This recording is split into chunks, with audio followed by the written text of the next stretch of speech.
Une action que j'avais pas prévu de faire, je vais devoir tout redéposer là pour sortir les butées parce qu'en regardant les photos, je vous avoue, hier chez moi, hier soir, je me suis dit que je trouvais la butée quand même bien grande, elle couvre pratiquement tout le piston quoi.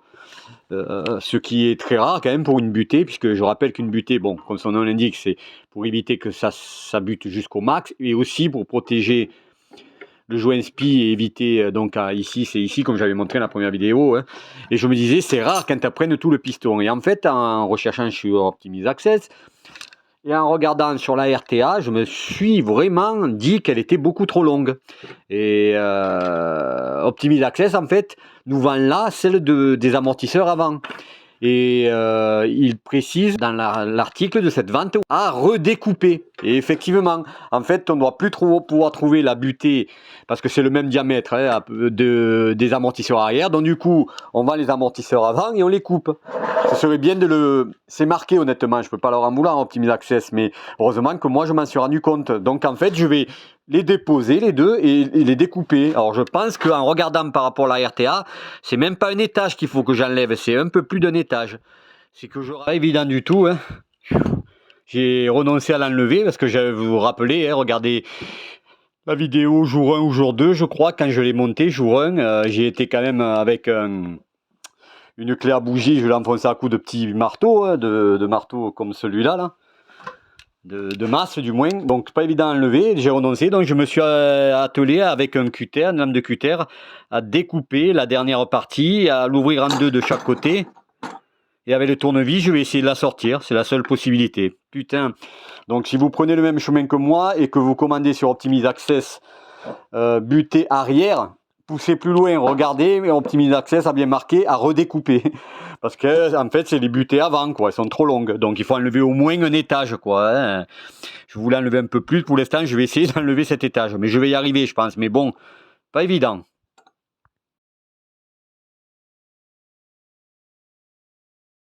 Au fort de mon expérience la première fois où j'ai utilisé une petite douille de bougie pour essayer d'enfoncer au max la butée. Là, merci si vous en avez. J'ai deux longues clés qui me servent pour le châssis. Hein, deux longues clés de 18, deux longues douilles pardon, de 18 et de 17. Les deux vont bien. Vous voyez, donc longues, hein, quand je dis longues. Et grâce à elles, regardez, j'ai réussi à l'enfoncer carrément au bout, quoi. Puisque, regardez, par exemple, je prends ma 18. Ma 18, ça va bien. Voilà, la 18, c'est parfait.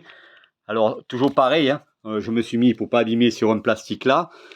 Naturellement, n'essayez même pas, il y a 7 kg d'eux, donc les amortisseurs, vous les enfoncerez pas, c'est pas des pompes à vélo, hein, rassurez-vous. Comme ça, je mets la douille, je vais le montrer. Donc je mets la douille comme ça, et avec la masse, je tapote dessus, et voilà, j'ai réussi à l'enfoncer là où elle doit être, normalement, la butée, puisque en même temps, elle protégera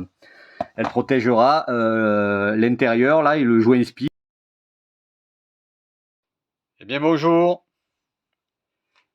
Ah, ce montage des amortisseurs arrière de la Clio 2 Cup X65 avec, je rappelle pour moi, le maintien et garder la barre anti-roulis white line. Avance à grands pas. Voilà, je viens de faire un premier test, là, montage définitif avec beaucoup d'adaptations et d'applications. Et d'ailleurs, en tout premier, je remercie d'abord Tony, mon usineur attitré d'une grande boîte d'usinage à côté de chez moi. Hein. Et Tony, si tu regardes ça, merci donc, il se reconnaîtra. Ça fait maintenant plus de 4 ans qu'il me sauve la mise à chaque fois quand je dois faire des petites adaptations. Hein. En premier, il avait fait pour les amortisseurs via rouge, là, où il avait dû me retailler une entretoise à l'intérieur, là, au-dessus. Et là, voilà, comme j'ai voulu essayer d'adapter en gardant cette barre Wattline, j'ai été avec mes bases théoriques, mes mesures, et très rapidement, et avec sa gentillesse habituelle et sa compétence, il m'a fabriqué ce que vous allez voir là, des supports adaptés. Je vais vous mettre des photos plutôt que du blabla. Hein.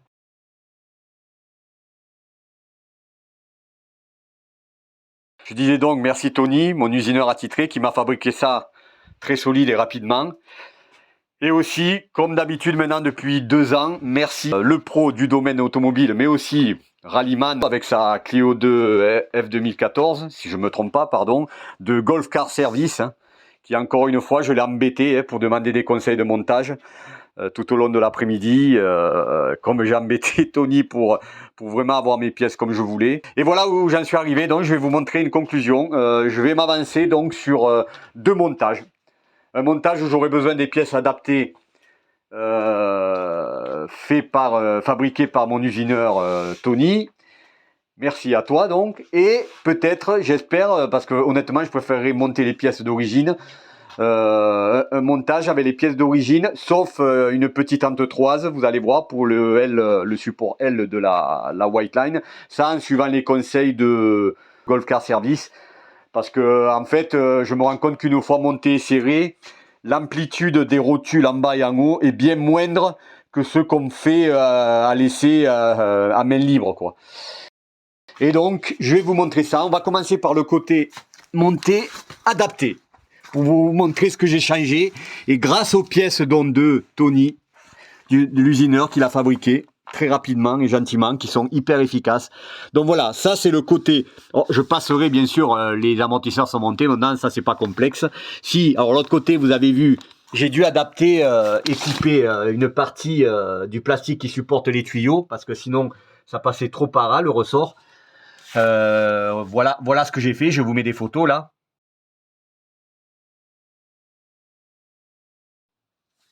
Et de ce côté, une fois, parce que je l'ai monté que maintenant, de ce côté, je me rends compte que je vais devoir encore peut-être, alors là c'est pas dangereux, mais tailler le pare-chaleur, l'anti, là, tant pis, le tailler là, parce que vous voyez, ça passe à ras le ressort. Bon, le ressort passe à ras de ça, ici, là. Je verrai si je découpe pas. Les cups, elles l'ont pas, hein, carrément, elles l'ont pas. Hein, en gros, c'est un pare-chaleur qui protège la roue et tout de la chaleur de la sortie d'échappement. Hein. Je vais voir ce que je ferai, ou je le laisse comme ça. Donc j'en reviens au montage de la White Line. Donc, là c'est le montage adapté, avec les pièces fabriquées, les petites adaptations dont je vais vous parler, hein, pour monter, pour laisser un maximum de marge.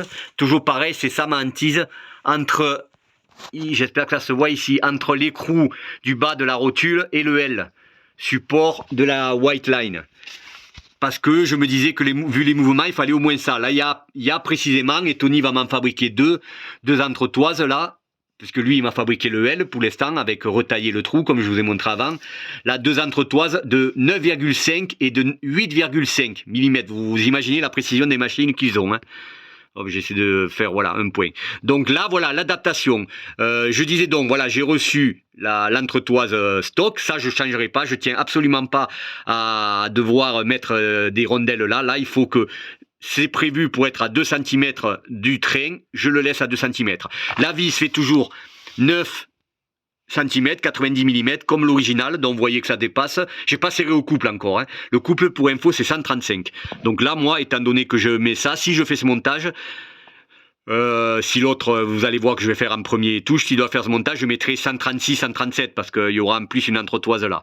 Donc vous voyez, ça passe encore, c'est net. Bon, c'est un peu plus long, c'est ça qui m'inquiétait un peu.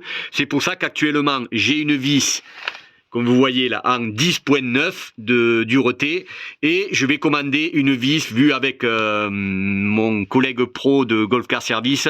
Ça tiendra parce que je vais vous montrer là, j'ai mesuré. Au départ, je vous avoue, j'avais peur de la longueur ici, mais finalement, en mesurant avec, en comparant avec le montage White Line sur les vias rouges que je vais vous montrer à la suite, il n'y a que 5 mm d'écart. Donc, il me dit, pas la peine de mettre un renfort de quoi que ce soit. Par contre, par précaution, je vais transformer la vis qui est en 10.9, là, en une vis en 12.9 de dureté. Voilà, donc hormis ça, c'est une vis identique à la longueur à l'original, sauf que vous doutez, elle a un pas de vis plus petit et elle est plus, elle est lisse sur une plus grande longueur pour au moins supporter la rotule, et en fait elle s'arrête un peu après le milieu. Bon, mais c'est pas grave de là. Donc cette vis, c'est juste pour le montage, ce sera la même mais en noir 12.9. Autre adaptation que j'ai dû faire, puisque vous avez vu, je vous ai montré les L là juste avant, sinon que m'a fait donc Tony, hein, parfait, L. J'ai fait décaler le trou pour que ça tombe en face, et plus de 6 mm, donc ça rapproche automatiquement le support là, le pendulaire là, le support pendulaire de l'écrou là, et ça touchait les chevilles larges, donc les rondelles larges. Donc autre adaptation, j'ai trouvé une rondelle au même trou, mais juste la largeur du silent block. Bon, honnêtement, vu leur utilité là, je pense pas que ce soit choquant, parce que là, du coup, vous voyez, ça laisse une marge. Elle a pas autant que quand c'est stock, mais largement de quoi ça touchera plus, quoi. Donc voilà, ici le L, la vis même longueur, mais elle sera en 12.9 noir, et donc une rondelle ici. Voilà. Et là, ça se monte, vous voyez, ça se tient, c'est parfait. Et maintenant, je vais vous montrer l'autre côté, que finalement, je me rends compte qu'une fois monté, les rotules en bas, et même celle du haut, ça a beaucoup moins d'amplitude. En gros, moi, j'avais peur, vous voyez, cet écrou qui touche le L. Alors, en gros, j'avais peur qu'il y ait un mouvement comme ça, là, avec la rotule du haut, et que ça vienne taper sur le L. Donc, j'avais mis, là, presque 1 cm pour ça. Mais finalement, je vais vous montrer, surtout de l'autre côté où ça se voit mieux, sans ça, que l'amplitude est beaucoup moindre, ce que m'a confirmé mon collègue pro et rallyman de Golf Car Service. Donc là, on est de l'autre côté. Et vous voyez, ça ressemble un peu plus à l'original. L'amplitude n'est pas si énorme que ça. Et une fois serré là-haut, en plus, je me rends compte, vous voyez, que pour moi, ça fera surtout ce mouvement-là, que vous voyez. Voilà, c'est plus dur. Voilà, ça fera surtout ce mouvement. Et ce mouvement-là, naturellement, ne change pas l'écart. Ça ne gêne absolument pas. C'est simple, j'ai laissé que la rondelle noire, acier, donc je peux vous dire, elle fait 4 mm et quelques. Ça suffit amplement. Moi, j'avais peur que la rotule qui est en haut fasse aussi un mouvement de gauche à droite, de balancier, qui vienne taper. Mais il m'a dit, il y a pour lui, selon lui, donc si vous avez d'autres avis, dites-moi, il y a largement de la place avec ses presque 5 mm, parce que le mouvement n'est pas si ample que ça, quoi. C'est-à-dire que l'écrou ne viendra jamais toucher le L. Donc là, moi, c'est le montage sur lequel je vais partir, parce que naturellement, plus c'est court, vous voyez que du coup, à l'intérieur, là, naturellement, ça sort plus. Bon, désolé, hein, mon smartphone ne fait pas le zoom, mais vous distinguez la forme. Ça sort plus, donc c'est quand même plus fiable. Naturellement, c'est plus court ici, c'est simple, de 5 mm. J'ai gagné 5 mm, quoi. C'est pratiquement, là c'est le montage que j'avais avec les amortisseurs via rouge. Donc je sais que c'est fiable, que ça risque pas de casser la vis.